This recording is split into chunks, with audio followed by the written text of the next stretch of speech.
Us to get down to the newspapers, and I'm going to be starting us off with the Daily Nation. And the top story here is how chaos was planned in city.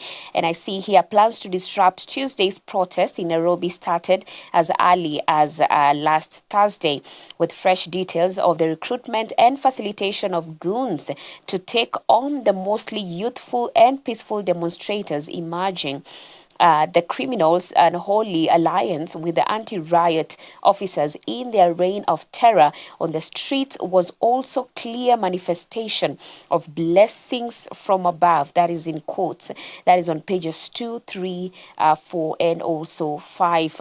And in their own words here, I see NPS spokesperson Michael Mushiri saying, working hand in hand with goons, that's preposterous. It is the work of police to ensure criminal elements are treated contemptuously and within the law. And then Korogosho MCA Absalom Odhiambo Onyango on that is saying Governor Sakaja form a youth group and pair them with police so that anyone who is trying to cause chaos is dealt with accordingly. And then Mr. Calvin Sokot Elias Gaucho here saying, I've seen online claims that I sponsored goons. I wasn't even in Kenya. I flew out for business. I support Raila Odinga. He's the only one who can direct me. So that is what is happening. Of course, yesterday we did see a story that was just alluding to Sakaja being in charge of the goons that were observed in the Nairobi CBD during the protest, and this is just a follow-up of the same. But more on the same, on what Governor Sakaja is saying here. I want to tell youth in Nairobi, demonstrating for your rights is allowed, but we will not allow the destruction of property again. That will never happen again in Nairobi, so don't try it. You'll find me in town.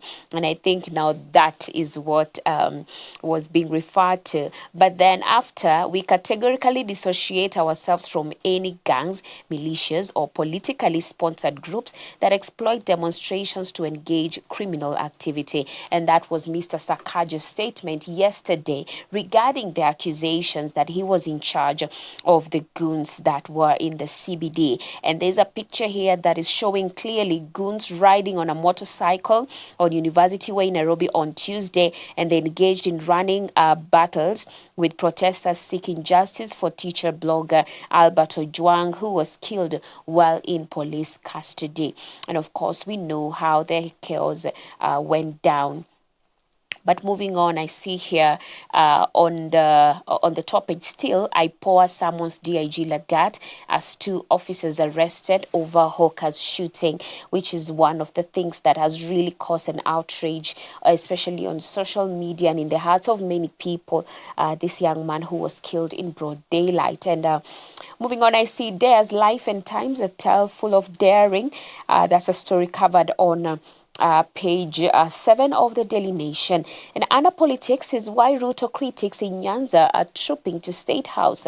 In recent weeks, all 4 Nyanza governors, Gladys Wanga, Ochilo Ayako, James Orengo, and Anyang' Nyong'o, have held talks with President Ruto, a story covered clearly on page 10. Defiant, Iran rejects Trump order to surrender in its war with Israel. On the international news, I see Tehran had conveyed to Washington that it would retaliate strongly without restraint against the U.S. for any direct participation. That is on page 29 of the Daily Nation. And moving on to what is being reported on the Standard newspaper this morning, I see here the top page is saying thug bosses, and more on the same. When police march side by side with rungu-wielding goons on Nairobi streets who were coming from Governor Sakaja's City Hall office, some wearing county t-shirts, the line between law enforcer and lawbreaker blurred to nothing.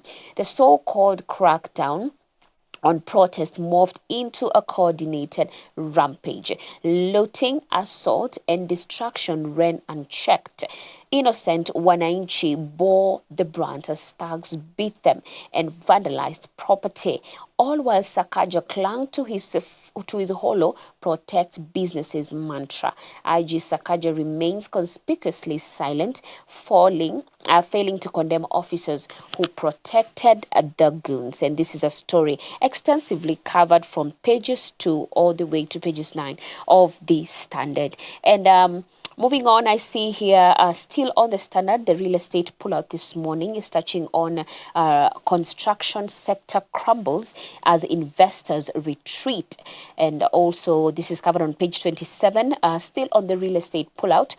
Women in Somalia's property boom. And I also see development law budget hurts Kenyan status. And that is what is being reported. That is on the Standard newspaper. But looking at the digital platform on X, just to highlight some more stories, I see explainer when and how to do cardiopulmonary resuscitation. That is on the Daily Nation this morning. And still on the Daily Nation, banks low in cutting loan interest rates, CBK survey reveals. And also impunity in uniform, why Kenya's police leadership is on trial. That's a story covered. And then there's also one-on-one with Maraga, when I become president. Interesting. A feature that is covered on the Daily Nation. And lastly, why fake drugs remain an economic pain for Kenya. That is also covered. And I also see something that has also been highlighted, meeting and meal before crash, the last moments of Gilbert Deya. And you can look at that story more that is on the Daily Nation. And moving on to the Standard, just to look at more highlights on the Standard Digital.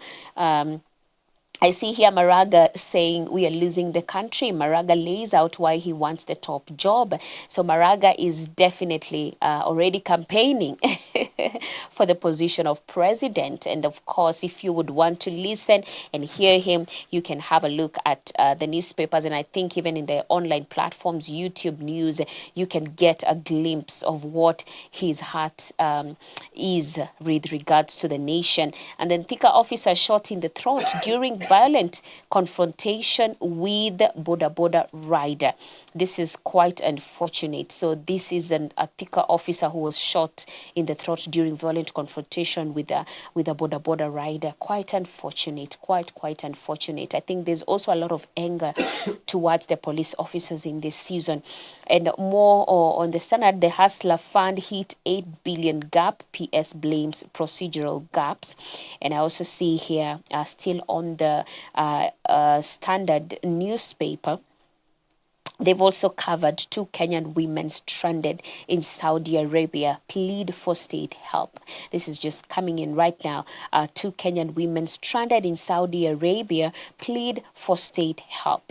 And we pray that the Lord will intervene and help them. These women, the pictures have been highlighted, and it's quite unfortunate. We've had a lot of cries and woes coming from the Saudi Arabia side, and we pray that God is going to intervene and also help people who are stuck there to be reunited to their families. Let's keep praying for this nation of ours. It is ours. We don't have any substitute. And I think the biggest prayer right now should be about the 2027 elections. And I would just love to encourage us to vote, not to just say that, you know what, voting does not change a thing. That is what leads to certain leaders getting into power that we don't want, but then we are not waking up and taking the initiative to actually go and vote. As Christians, I believe we have to rise up. And even Christians, you know, it's important that we also look for these positions and go after these positions. I don't believe that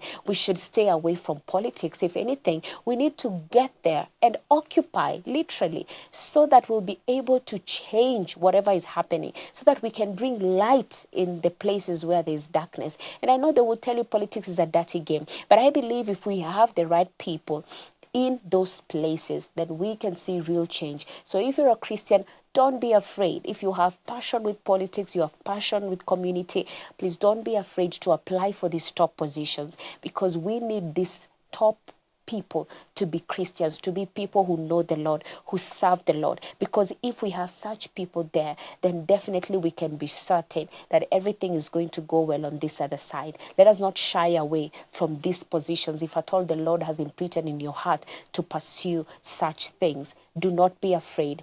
Go for it. Step into power and help this nation, because we have been anointed. And God anointed David and he gave him a place of authority. That means that God can anoint anyone to be in that place. And so we shouldn't be afraid to pursue such things and to vote, and to also pray that during the next election we're going to have the right set of leaders, that God is going to raise up people, to raise up a David who will lead this nation.